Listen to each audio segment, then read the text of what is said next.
Let me start by saying, giving you a quote that I'm very fond of. That quote is from Jane Fonda. And Jane Fonda says that wisdom is not experience, but how we interpret our experiences that make us wise and make us whole. It brings wisdom and authenticity. It helps us realize what we could have been. So I began, after having heard her say that, I began to reinterpret my own experiences because I was going through a change in my own life.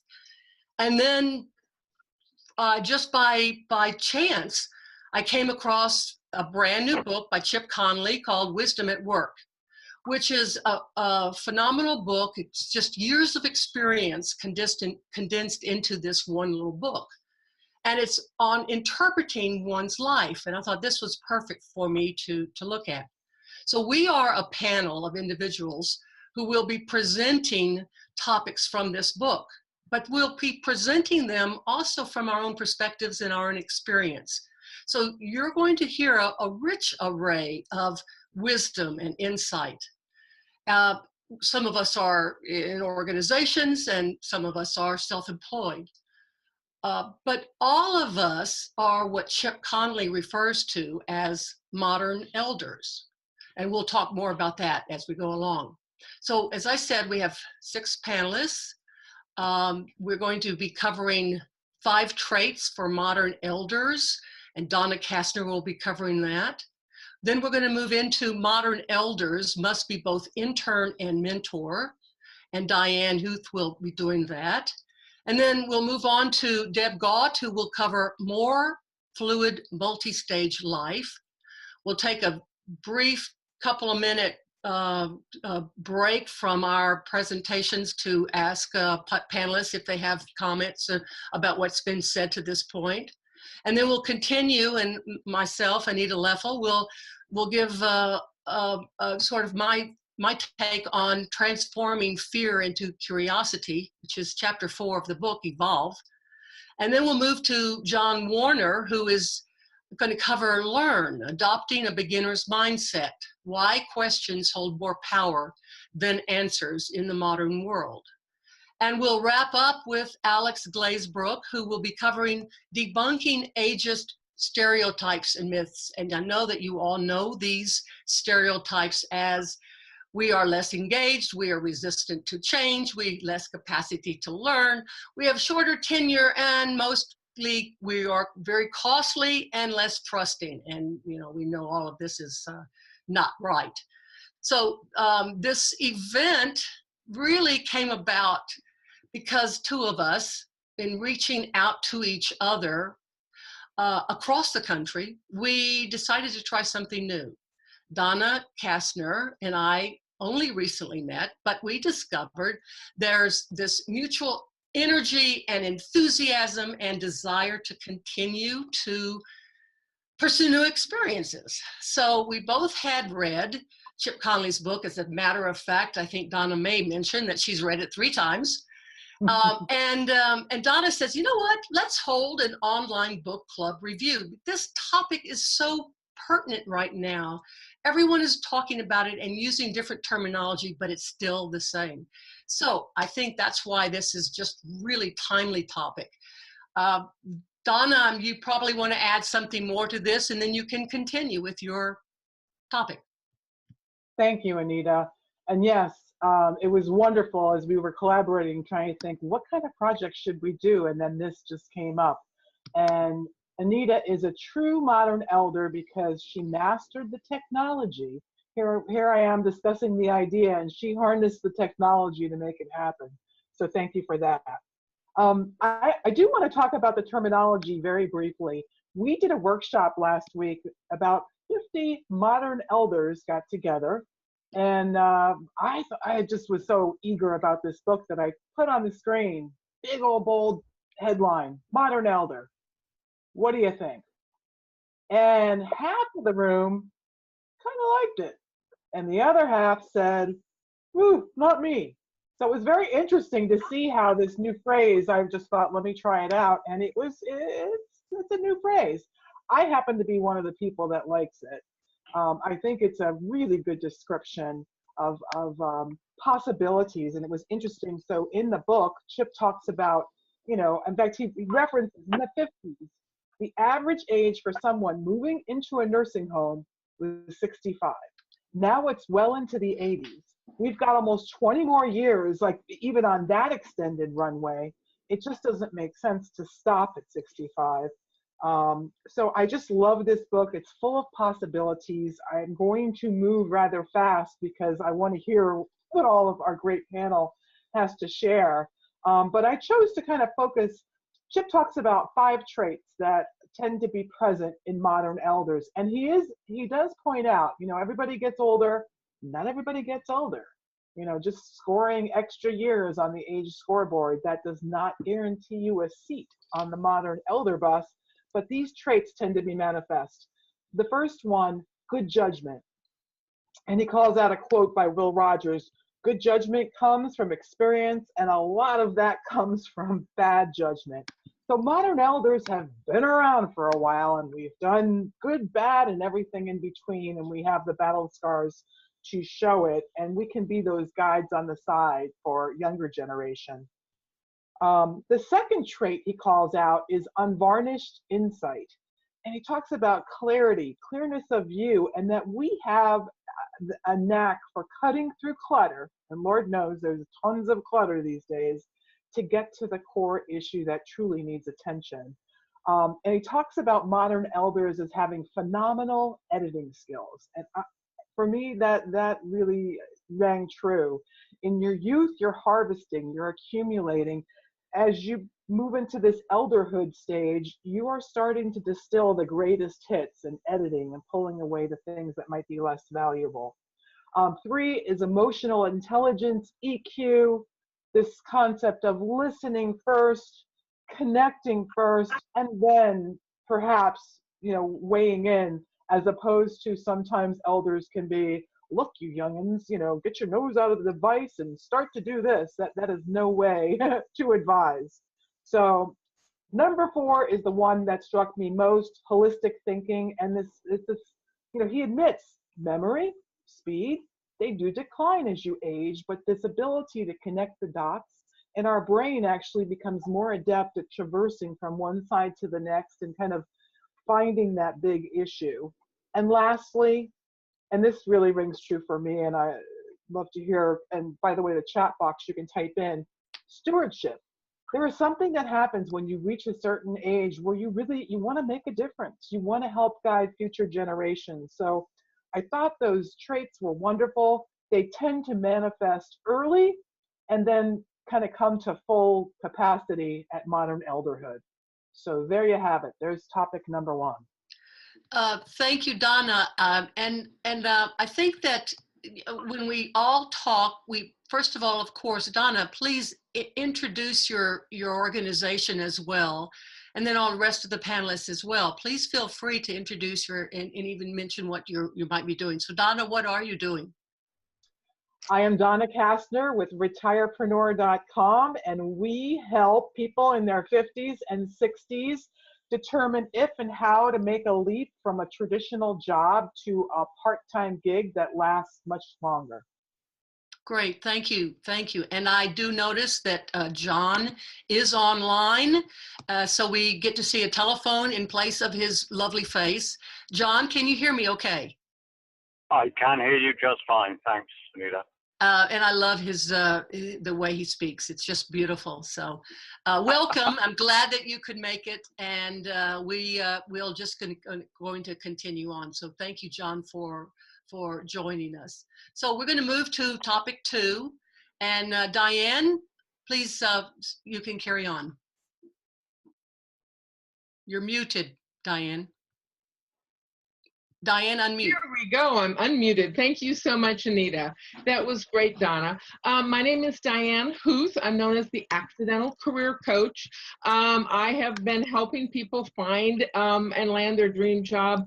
A year and a half ago, I wrote this book for my college students when I discovered they didn't know how to find a job.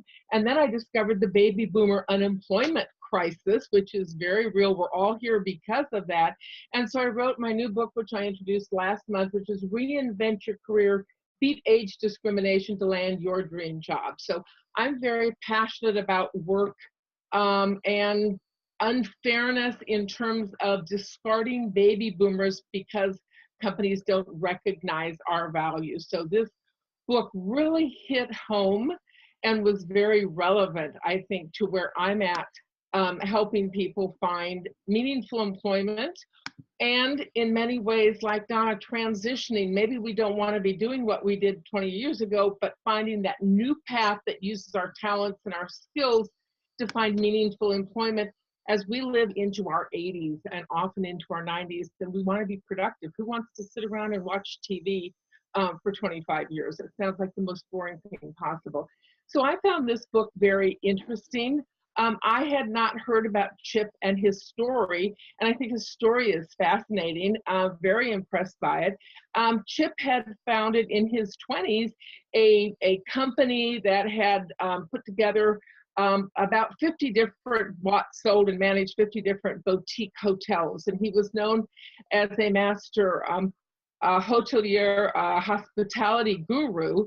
He managed those through good and bad for about 24 years. He really had a hard time during the downturn of 2008 and 2009, was trying to question what he wanted to do. And he ended up selling his business at the age of late 40s, I guess, during the bottom of the market. And so he did what a lot of us want to do. He traveled around the world and did fun things. And he started a business, Fest 300, which is a website which was dedicated to kind of commemorating and talking about it and acknowledging the 300 best festivals around the world. So he was having a great time. He came back and he ran into Brian, who reached out to him. And he had no idea who Airbnb was. He was out of the market. He was not aware of all the digital technology and the transformation that was going on in the online housing space or vacation and travel space. And Brian reached out to him and asked him to come and give a talk on hospitality innovation to his management team. And he did, and that led to getting to know the top executives. And a few weeks later, they reached out to him and said, hey, would you come on as a consultant and a mentor to us? And he was 52 at the time. And he kind of asked around and said, with his hospitality peers, and they said, this is a rocket ship that's getting ready to take off. Why don't you give it a chance? And so he did. He signed up for 15 hours a week of consulting. That immediately grew to 60 hours a week, because we know startups are all consuming. And so after a couple of weeks, he and Chip got together, Brian and Chip got together and said, look, we need you full time. We want you to head up our entire hospitality business as the director or head of hospitality. And so he did that.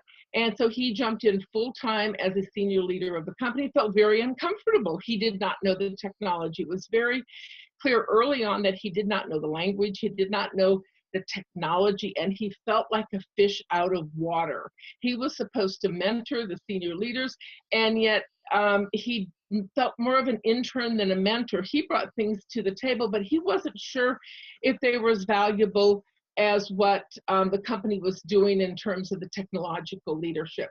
He was working with a team that was half his age. The average age was mid-20s, the age of his son, and he wasn't sure how he fit in and where he could add value. And he was very tentative. At one of the first meetings, they asked him to talk about, what does hospitality mean? What does it mean to be a hospitality company? And he said, our goal should be disruption. And that became a motto of the company. And he had a quote from Gandhi, says, first they ignore you, then they ridicule you, then they fight you, then you win. And that became the company's motto, as it really embraced disruption. And it became a 24-hour around the clock, because it's a global travel company. They were on all the time. And so it was, like you said, it was that rocket ship. It was very interesting. He became recognized for his wisdom, insight, and industry expertise, because the people who were in the company at that time weren't in the hospitality industry. They were techies.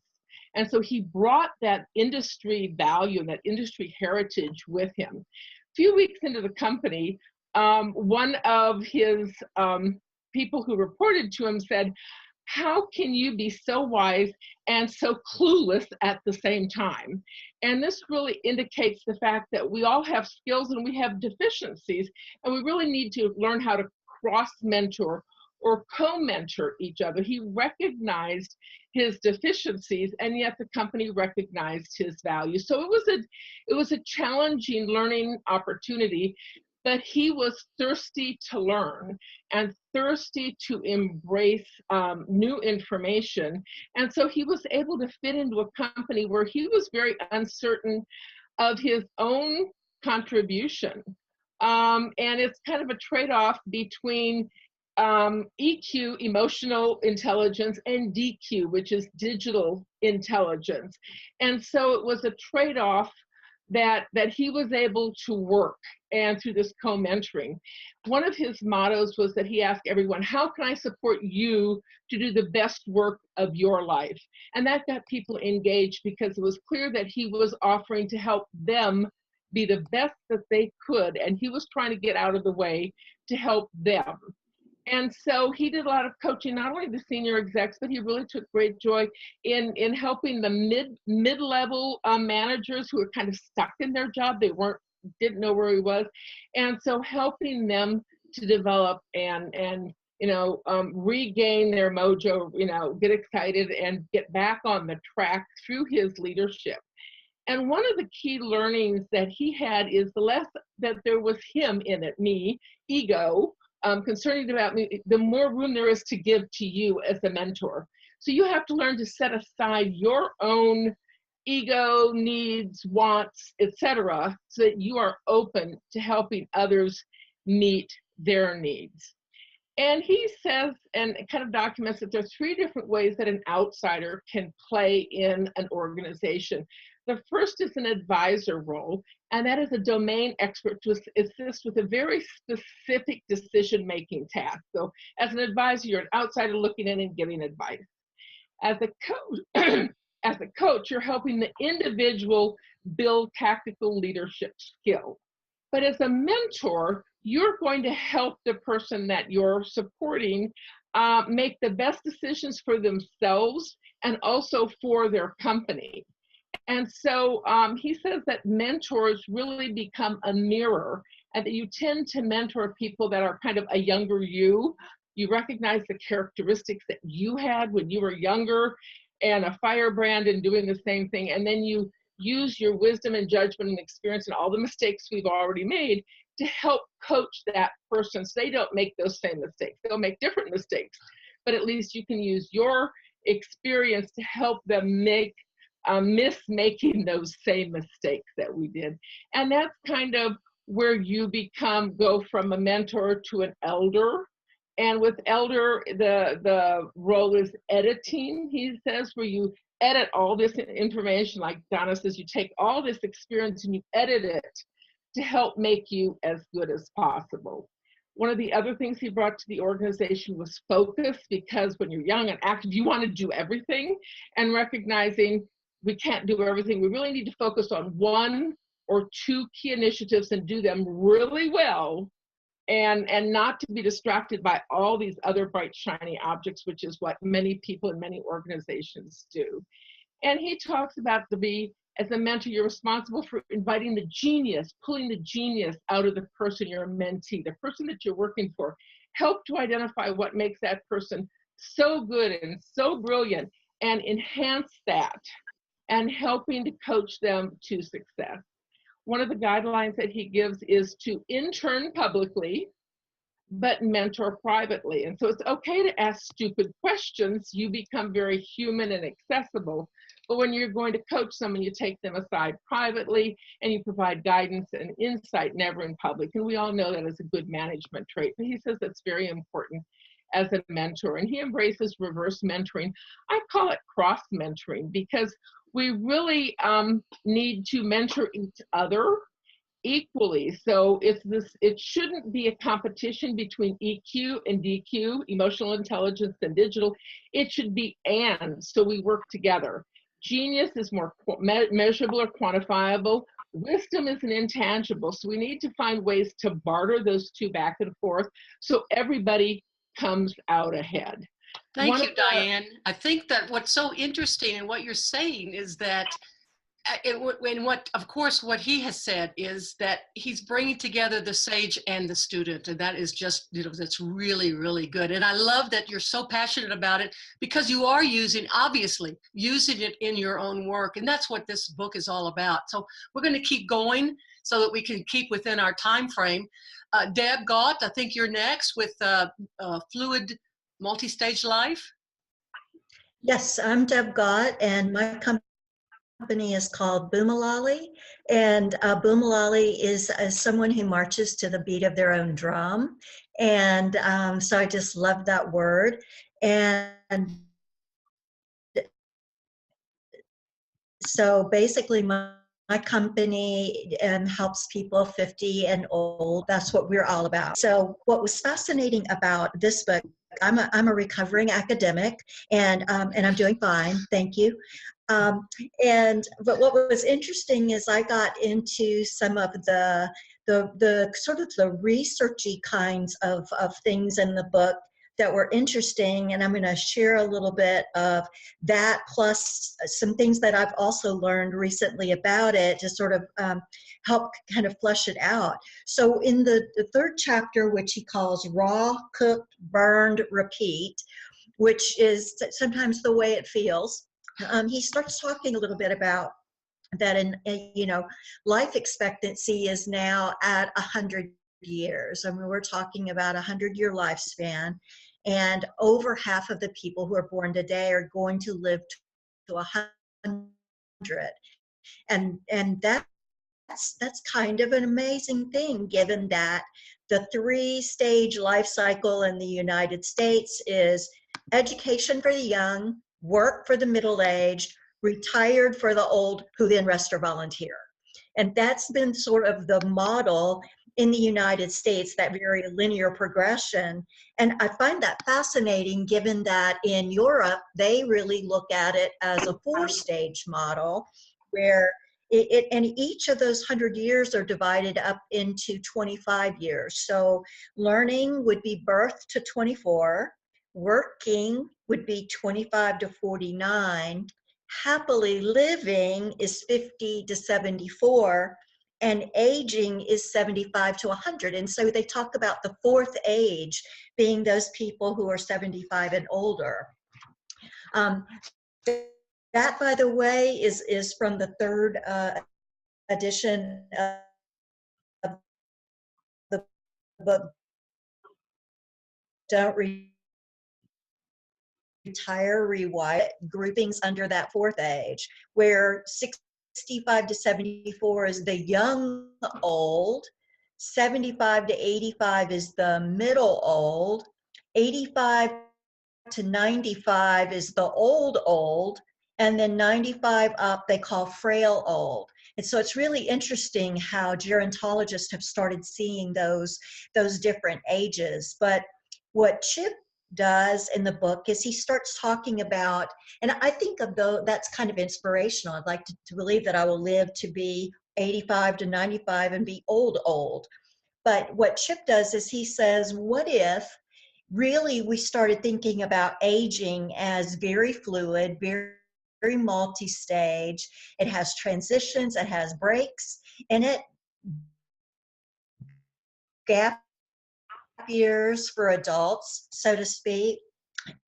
What if we were to think, and we were age agnostic, it's just where you are in that cycle, it would be a very anti-generational kind of approach to things.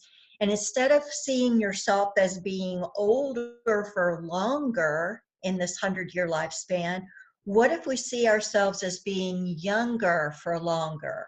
And it's so totally reframing that way of looking at youth and age. And we are all familiar with, probably most of us who've been around for at least 50 years, the concept of the perennial. And he talks about perennials as a flower is something that's constantly blooming. It comes back every year. It doesn't die at the end of its life, but it continues to bloom. And it's really relevant in today's world,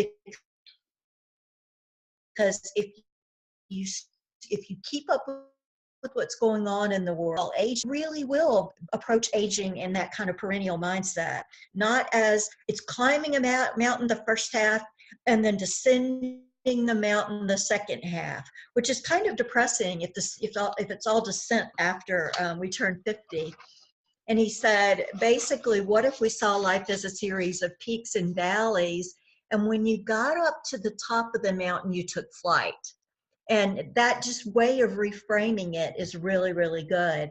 He talks a little bit about the portfolio approach to work, which comes out of the gig economy, that instead of a series of job titles, it's really a different portfolio every time we go through one of those cycles.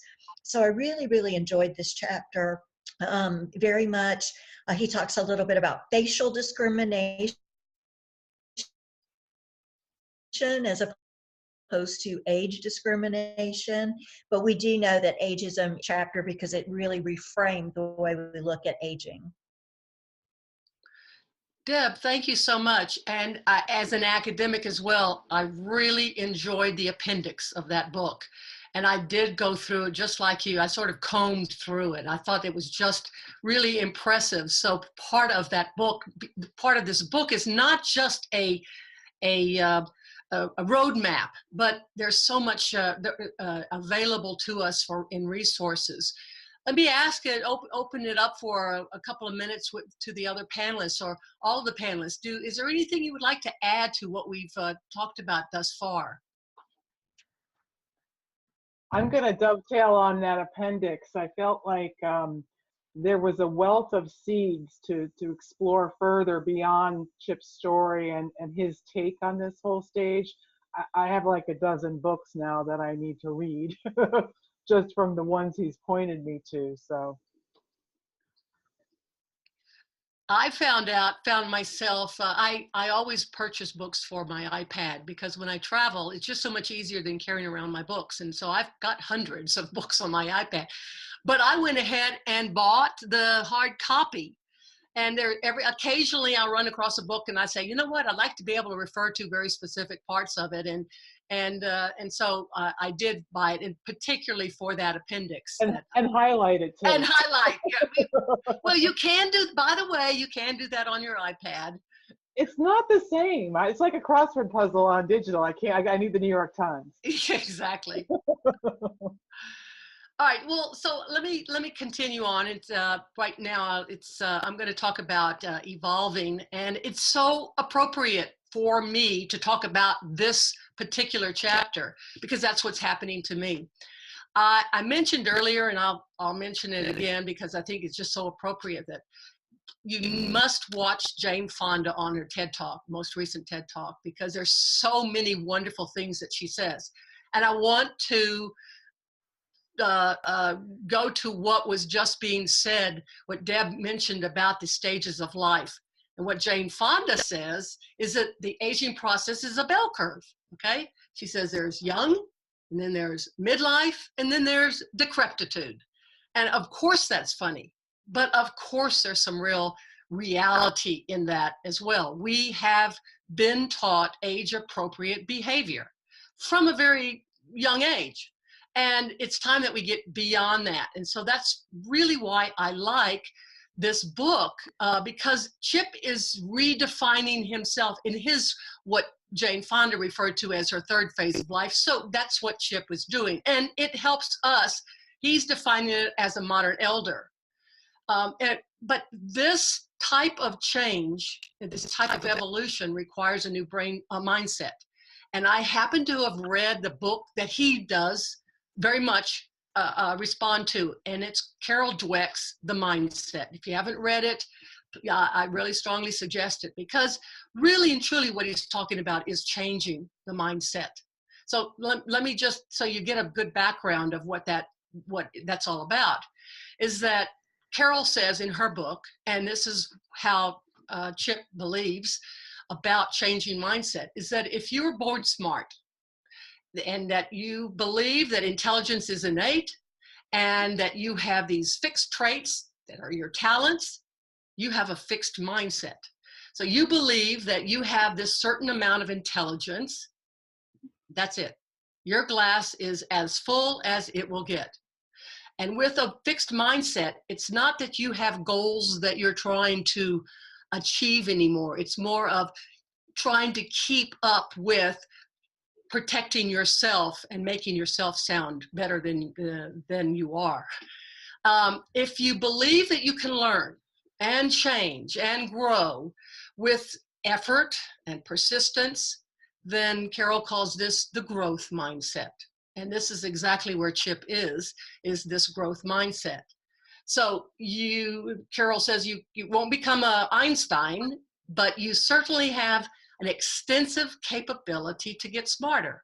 So she looks at it as your glass is only half full, with a lot more room to add to it. And this growth mindset allows also permission to fail, because if you believe that with hard work you will succeed, and that failure is just part of that. And so what Chip does is he sort of gives us a roadmap, so to speak, and I mentioned that earlier, that how one can repurpose their mindset.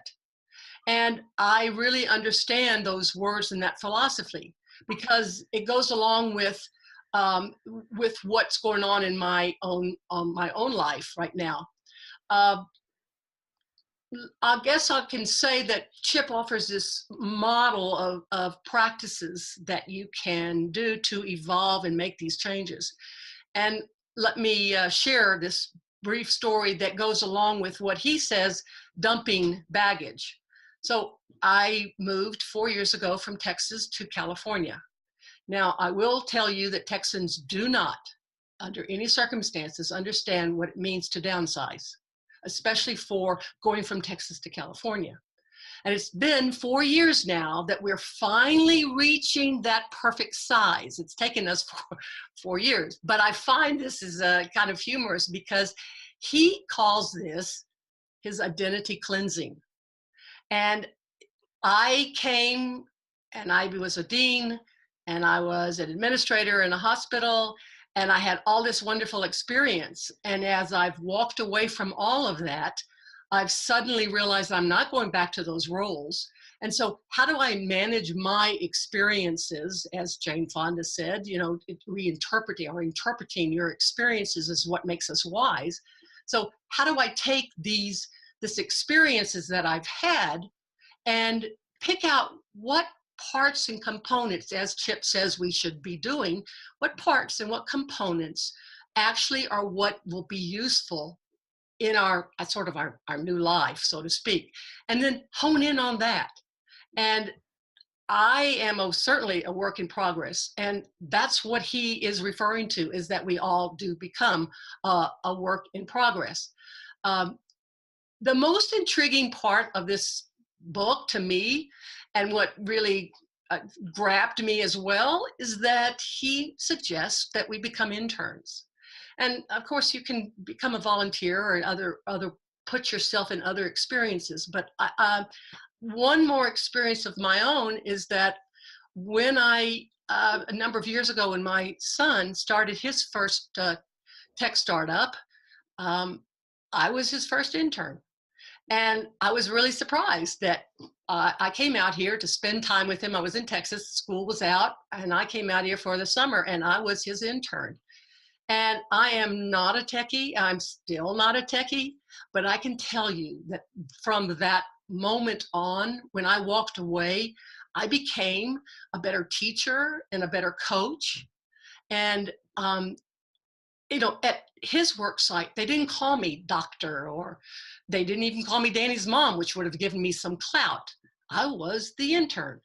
And so I just learned to be a mentor, and didn't even realize that I learned to be a mentor by putting myself into that experience. And so, as Chip says, so if you can't become an intern, that's okay. Put yourself in the volunteer experience, because it's these experiences, placing them in yourselves into new experiences, like what we're doing right now with Donna and I talking about this book and inviting everyone to come and join and talk to us on Zoom like this, that it prepares us, as Chip says, and rightfully so, through your own experiences, I'm sure, it's preparing us to become a new learner. And that's what it takes in looking at this book. That's what it takes for us to really adopt this modern elder approach, is to become a new learner, is to put away what we've already regained and use the experience and reinterpret and re-intention. I think he calls it re-intention, and use what's appropriate and get away and drop the Texas baggage, and then begin almost fresh and anew. So I'm going to now, thank you, and I'm going to now turn over the chapter 5, which is actually a very appropriate thing because I set John up for this chapter, which is on learn and adopting that beginner's mindset. Yes, Donna. Just want to point out the Q&A. We've got a question. I know you're going to move through these, but I want to let Robbie know. We see the question here. So okay, I tell you what, John, is it okay if we take one question? Sure. So the question is, what do you tell senior living execs as they prepare for the modern elder? Do the messages differ between the life plan communities versus the SNF? Anyone feel like they want to jump in, or should we kind of go through? I think some of that's going to come up as we go through these next 2 things of debunking, certainly at the end as well, debunking ageist. So Ravi, let's we'll hold on to that and keep it front and center, but we'll go on and see if we can address this as we continue on. So John, let me turn it over to you. Okay, thanks, Anita. So yeah, my name is John Warner. I run an organization called Silver Moonshots.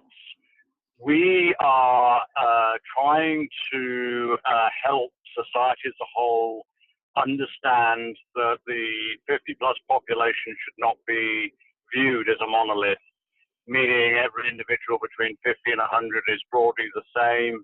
We don't do that to the population between 1 and 50, so why should we do that between the population 50 and 100? And if we pass that population up properly, segment it both demographically and psychographically, we can better understand their unmet needs, and therefore encourage more people to solve for the challenges that population faces, where they're largely ignored today. So that's what the organization does. I met Chip Conley about 6 years ago. It was in the aftermath of him selling Joie de Vivre, the hotel chain. He was in great demand as a speaker at the time. He'd yet to join Airbnb. He was promoting a book called Peak Performance at the time.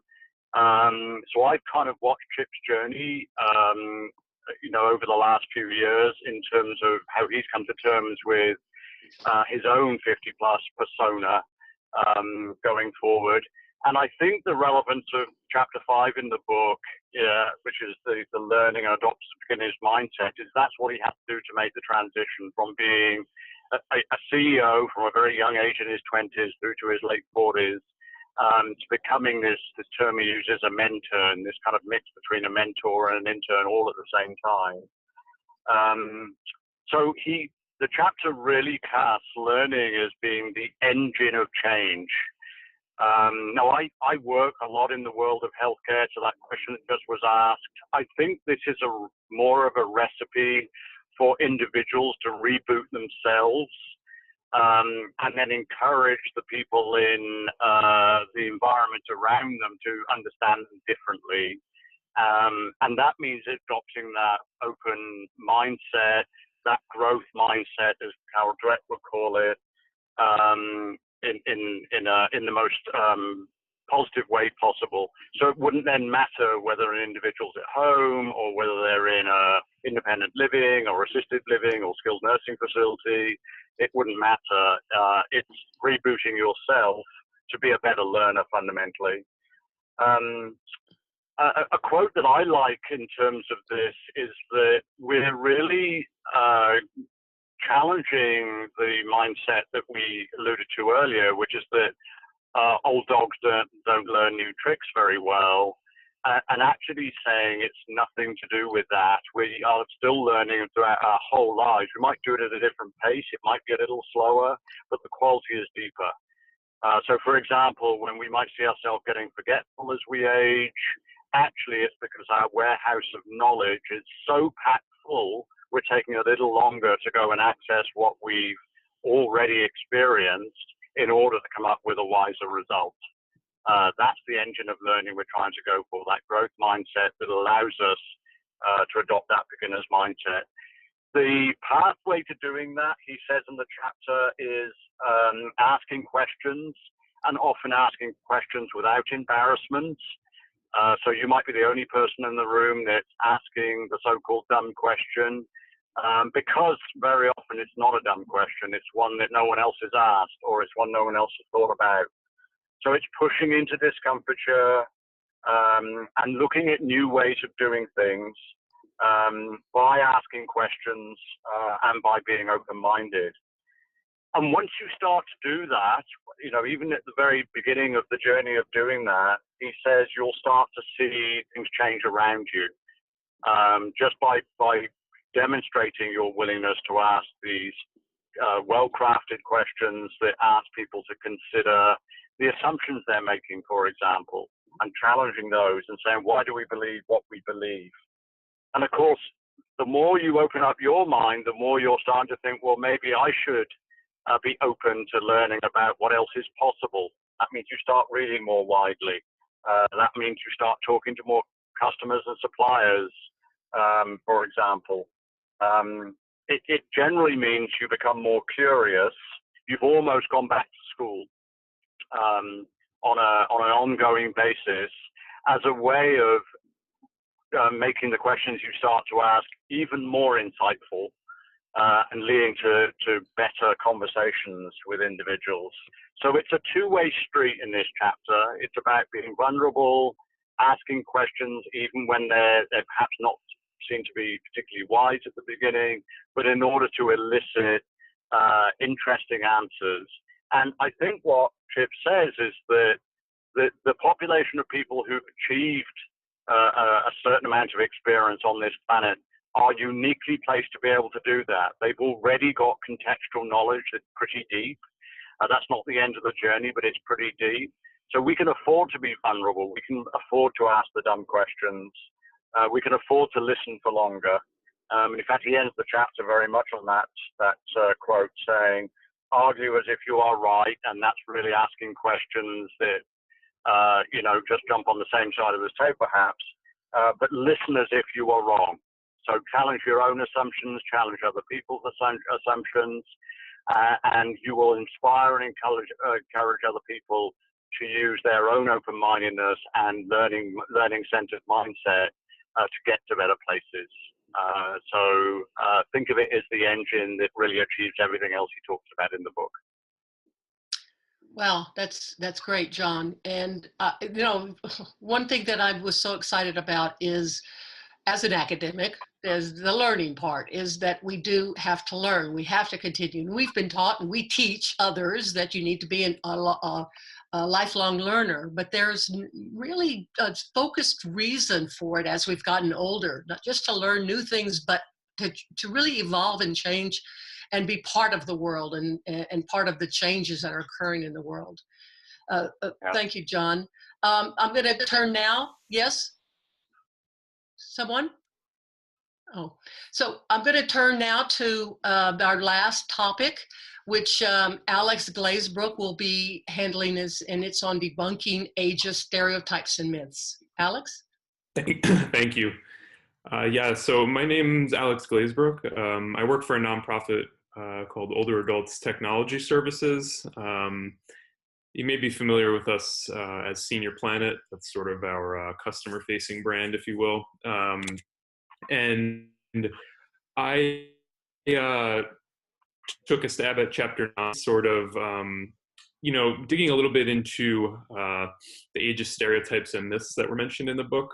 And there were 3 or 4 that I wanted to sort of bring up that I thought were really relevant and something that we see a lot in our work. I think, the myth that I think is probably least true is that, older adults are less engaged, especially as they grow older. And speaking from our experience in our programs, we have anywhere between 5,000 and 6,000 individuals. So those are unique people participating in very extensive multi-week courses that span, some of them are as long as 25 weeks and last hundreds of hours. And a lot of the people that participate in our programs never miss a class. And there's just an engagement there that you wouldn't see, I don't think, in other populations. If you were to walk into a high school or something, you would never get that level of commitment. So that myth really kind of popped out to me as just kind of categorically untrue based on what we see every day. Another one that I thought was interesting and also probably equally false was that our capacity to learn diminishes as we grow older. That's really, I think, based in the stereotypical sort of, what word am I looking for? Like the stereotypical strawmans we've kind of created of what, being older is, that we can't learn and that, new information is difficult to digest. But when you actually look at the landscape of how programs are approached for people as they age, they're not being served in ways that, adhere to their learning styles as people grow older. There's, a tendency to just kind of group everyone together or group older adult educational approaches in with kids, which is, the completely wrong approach. So, at Oates, we really strive to use a lot of principles of adult learning theory. So, we take individual experience as sort of the most important part of all of our programs. And when you do that, people really sort of switch gears and are able to sort of unlock skills that they may have not been able to in other environments when they weren't being, number one, treated like they're human, and number two, treated like they can learn. A lot of people just believe, sort of what they see in the media and what they see being sort of perpetuated in society as a true, as an embodiment of who they are as they grow older, which is just completely not the case. And the final thing I wanted to sort of bring up, which isn't a specific example of a myth, but there was this really interesting, I think, extremely sort of ageist representation of older adults interacting with technology on Saturday Night Live probably about a year ago. There was a skit, which it was the Amazon Echo, but it was the silver edition. So they had, a bunch of older adults, basically yelling at an Amazon Echo that was supposed to be geared towards, helping older adults, right? So it's, kind of funny, right? Like you got some laughs, but then when you kind of pull back and take like a 30,000 foot view of it, it's kind of, these are the things that are sort of the Achilles heel of progress, I think, because that's what people see. You're home, you're watching Saturday Night Live, you're watching a rerun of Saturday Night Live, and that's the type of media representation that we give to people as they grow older. So how do we actually expect people to thrive or to believe that they can learn or to promote their engagement when that's sort of the general myth that is perpetuated? And that, it's not just with technology, it's with many other things, people's ability to, be healthy or to exercise. And, we sort of at Oates and Senior Planet are, trying to create social change in the world. So we're using our programs as a launching pad to sort of debunk all the stereotypes that accompany aging with technology as the conduit. So I thought the myths in the book were, very true and present, and things that I see every day. Yes, thank you, Alex. And you know, that's right.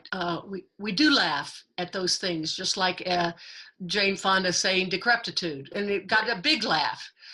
But the bottom line is, if we want to make these changes, we've got to be willing to laugh, but then to show that that's not the case.